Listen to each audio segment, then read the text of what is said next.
कम से कम हम इस इंसान की योनि में आए हैं तो कुछ न कुछ अलग कर्म करें।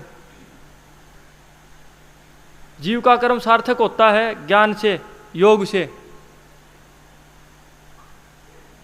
योग के बारे में कितने लोगों को पता है सही से? कई लोग बाबा रामदेव ने देखे टीवी पे, थोड़ा न्यू मुड़ गया, उसने योग समझ ले हैं, न्यू मुड़ गया। वो एक शारीरिक एक्सरसाइज है, योग तो योगी तो उसके पास में नहीं है कोई। योग तो एक बहुत बड़ी चीज है, शरीर को हिलाना डुलाना योग नहीं है। जो पतंजलि ऋषि थे उनने भी, और भी जो भी साधु संत थे हमारे, उन्हें अष्टांग योग बताया है 8 प्रकार से, 8 भाग। अब मैं छत पर जाना है तो एक सीढ़ी बाई सीढ़ी चढ़ना पड़ेगा। हो सकता है किसी व्यक्ति की छलांग लंबी हो, 2 स्टेप में पूछ जाए। योग का मतलब है कैसे जुड़े परमात्मा से। योग युज धातु संस्कृत में। 5 अंग कौन कौन से बताए? पहला अंग है यम। अष्टांग योग के अंदर पहला यम। यम के 5 अंग है। अहिंसा, प्रत्येक शब्द के अंदर एक एक का विशेष में तो अहिंसा। मन, वचन और कर्म से किसी जीव की हिंसा न करना, किसी जीव को मारना नहीं। एक बात ऐसी है, 2 भाई जई को खराब लग रही है, तो मैं हिंसा कर रहा हूं, इनके जीव को बुरा लग रहा है। किसी को थप्पड़ मारना हिंसा नहीं होती। पतंजलि जी का मन, वचन और कर्म। आमूर्ति नहीं होता लग जाए, फलाना आदमी मेरी बात ना मानता, मरो सांझ पहली, वो भी हिंसा है। ऐसा आदि भगवान के नजदीक कब जाएगा? जो व्यक्ति दूसरे जीव ने देख की राजी को नहीं। अहिंसा, इसलिए सबसे पहले कहा कि हिंसा मत करो जीव की किसी प्रकार। मारना काटना तो बहुत दूर की बात है, मन वचन से भी हिंसा मत करो। पतंजलि जी ने कहा अस्ते, चोरी मत करो। बिजली की चोरी करना भी चोरी होता है, ये नहीं मैं जे हिसाब की चीज ठागी ले जाऊँ वह चोरी है। मन में चोर रहता है जिस चीज से। चोरी का मतलब ये है कि जिससे मन में चोर रहे, शंका रहे, कदे कुछ गलत ना हो जाए, मेरा उजाड़ ना हो जाए, मैंने यो काम कर तो दिया। और एक वो चीज चोरी है। ऐसे काम हम दिनों पता नहीं कितने करें। मेरी माँ भी चोरी कराया करे वैसे, मतलब गाँव में जाऊँ जी मेरा पट्टा मन कई बार तार बदली कर आओगी, ओहो कदे आ जाए मीटर वाला, आज तो राड चलानी फिर करनी पड़ेगी। यूनिट फालतू का डर मीटर आदत होती है। पूरे दिन नाम लेगा तो वह ध्यान में रही कदे बिजली वाला आ जाना। ब्रह्मचर्य, माँ बहन बेटी को सबको उनकी नज़र से देखना, ब्रह्मचर्य सबसे जरूरी अंग। साधु है, गृहस्थी है, सबके लिए एक मर्यादा है। अपरिग्रह, पैसे का संचय ना करना।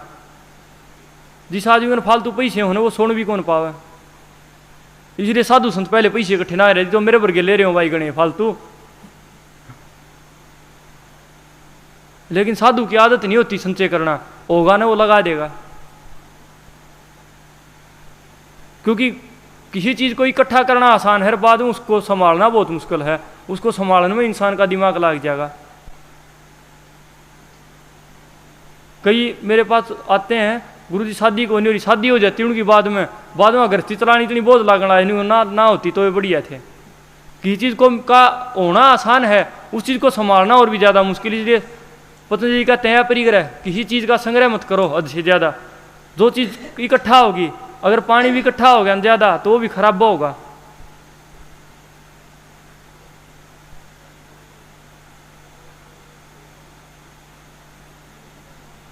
सत्य, इंसान सत्य कह देगा। मेरे पास कई लोग आते हैं, मैंने अपनी जिंदगी में आजमाया, यदि इंसान को एक झूठ बोलना पड़ जाएगा ना, उसको छुपाने के लिए इतने झूठ बोल लगा वो बाद में पूरी उम्र शायद इंसान का दिमाग में ना रहेगी इसने कितने झूठ बोल ले हैं आजमाना। और असत्य बोलना भी एक चोरी करना है। ये 5 चीजें बताई, अगर ये 5 चीजें नहीं है ना तो भगवान में ध्यान कदे भी नहीं लगेगा। हमारे पहले ऋषि महात्मा सिद्ध क्यों आया करते? पहले पैसे कौन थे? और सारी चीज़ें ही जड़ है पैसा, आराम की कमाई। पहले हमारे साधु संत सिद्ध क्यों आया करते? नहीं आते, पहले काया पलट होया करता, उस साधु ने ये कर्म कमा लिया, उसने ये कमा लिया। वो कैसे कमाते थे? उनके अंदर ये विकार नहीं थे, बुराई नहीं थी।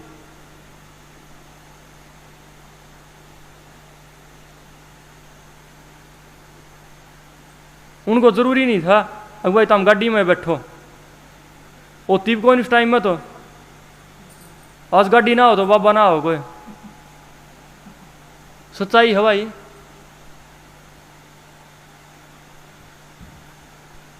नियम, नियम का बहुत महत्व होता है। यदि इंसान नियम से कर्म करता है ना, दूसरा अंग है योग का नियम। नियम के भी फिर 4 अंग वाला को बताए। तप, तप का मतलब क्या होता है? कितने लोगों को तप का मतलब पता है? तप का, तपस्या बोलने तो बहुत सारे लिया, फलाने साधु तपस्या कर रहा है। तप का मतलब क्या है? हमने तप का मतलब बना लिया, कोई बाबा आगे बैठे तो वो जिद्दा तप करता है, कोई खड़ा है ना 12 साल का बाबा तो वो तप करने लग रहा है। तपस्या का ये मतलब नहीं है भाइयों। तपस्या का मतलब क्या है? तप का मतलब है सर्दी गर्मी भूख प्यास सब में एक समान रह करके और अपना कर्म को करते रहना। एक जीव है, जो व्यक्ति हर एक स्थिति के अंदर अपने कार्य को उसी रूप से करता है, उसको मतलब नहीं है सर्दी से गर्मी से भूख से प्यास से, वो तपत कर रहा है। हलवाई भी कढ़ाई के सामने बैठता, शायद एक बाबा पंचधूनी में तपता है, उतनी गर्मी एक हलवाई कढ़ाई का आगे बैठे गर्मी उसने भी लागती होगी, वो तप नहीं कर रहा क्या? हमने हमारी सोच बना ली। लेकिन 3 प्रकार के और तप बताए। सात्विक तप, फल की इच्छा के बिना कर्म को करना, सात्विक तप है। एक राजसिक, इच्छा के साथ कर्म को करना। एक तामसिक तप, अगर भाई मन तो इस चीज़ की ज़रूरत है, हम भगवान से भी मांगते हैं, ये तामसिक तप है हमारा, स्वामी लाऊंगा तो ये काम हो गया, तो हमारा तामसिक तप है वो। पूरे दिन बिना पानी पिए उड़े व्रत करूंगी तो न्यू हो गया, तो हमारी तामसिक प्रवृत्ति को बढ़ाता है ये। संतोष, संतोष का सबसे ज्यादा महत्व है। आज इंसान की एक और बहुत बड़ी समस्या है। स्वामी रामदेव जी कहते हैं, कई बार प्रवचन सुनते हैं उनके, कि योग सब चीज़ों की दवाई है। संतोष दूसरा अंग है नियम का, अपनी चीज के ऊपर संतोष। आज जीव की नीयत खराब है, उसके पास छोटा घर है ना थोड़ा सा, तो चाहेगा कि दूसरे को देख के हाँ मेरा बड़ा हो जाए, वो 24 घंटे फिर उस चक्कर में लगा रहेगा, तो बड़ा हो जाएगा तो और ऊपर वाले को देखेगा, संतोष नहीं आएगा। कबीर साहब एक झोपड़ी के अंदर रहते थे, लेकिन संतोष था उसमें, आज उनका नाम है भक्ति कर गया। हमारे अंदर संतोष नहीं आता, कितना भी कुछ हो जाओ।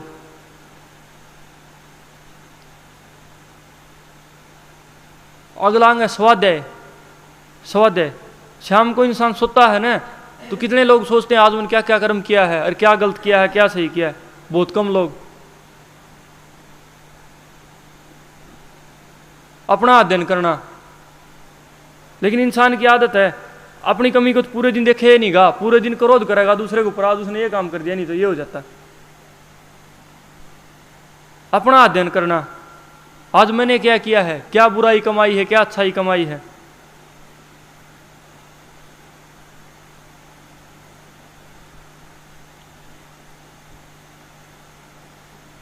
सोच, बाहरी तौर पर और आंतरिक तौर पर पवित्र होना। हम लोग बाहर से भी पवित्र हो रहे, अंदर से भी। शरीर स्नान से शुद्ध होता है और मन दूसरे के प्रति घृणा को खत्म करके होता है। मन उदाहरण भी दिया था, अब उस अली वस्त को सूर से घृणा हुई, कबीर साहब जी सूर क्यों बांध रखा है, उसने कहने लिया यही तो कमी है, इस सूर में भी वो है परमात्मा जिसकी तो बंदगी करता है। क्या बात है?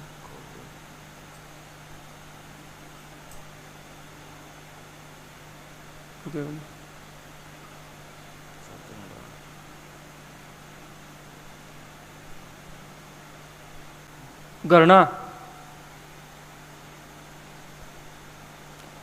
आखिरी अंग बताया ईश्वर प्राणी दान करना। जो भी कर्म करते हैं ईश्वर को समर्पित करना। हर एक चीज अहम के ऊपर आधारित। यदि हम सोचते हैं तो हर एक बीमारी की जड़ हमारा अहम है, मैं जो भी कर्म करे भगवान कृष्ण गीता में कहते हैं भगवान को समर्पित कर दो। एक नई पीढ़ी का लड़का मेरे पास आया, मैं कॉलेज में पढ़ता था, ले महाराज जी फिर तो एक काम करा नहीं, बोला सारे गलत काम करा और भगवान ने समर्पित कर दिया, हमारे कैमरा है कोई नहीं, थप्पड़ मारा नहीं, भगवान ने मारा है, अपने कोई रोल नहीं।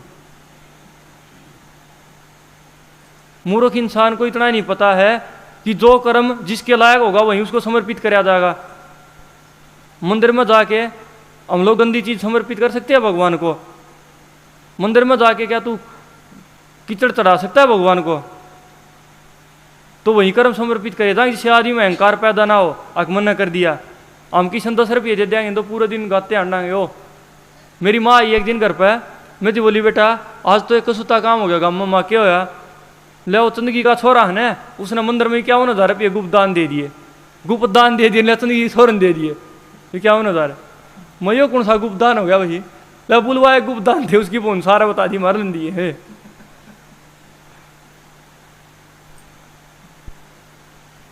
ऐसा भी होता है। फिर आसन बताया पतंजलि जी ने, आसन लगाना। जब ये सारी चीजें आ जाएंगी तो आदमी शांति स्थिरता से बैठ सकता है ध्यान लगाने खातिर। आसन अगर ये सारी चीज नहीं हो तो यही बैठ जाएगा इंसान एक जगह स्थिर, शायद कभी नहीं बैठ सकता। संतोष नहीं होगा तो ध्यान एकाग्र नहीं होगा, पवित्र नहीं होगा अंदर से बाहर से तो शायद ध्यान नहीं लगेगा। कई लोग मेरे पास आते नहीं, कहते गुरु जी ध्यान कौन लग गया कितनी का? ये 10 चीज़ा में थी एक चीज ना पाओगी समय। कई कहेंगे नाम तो लेने लग जाए ध्यान कौन लग गया? फिर मैं कहता हूँ अगर जैसे लग रहा है ना वैसे ले लो।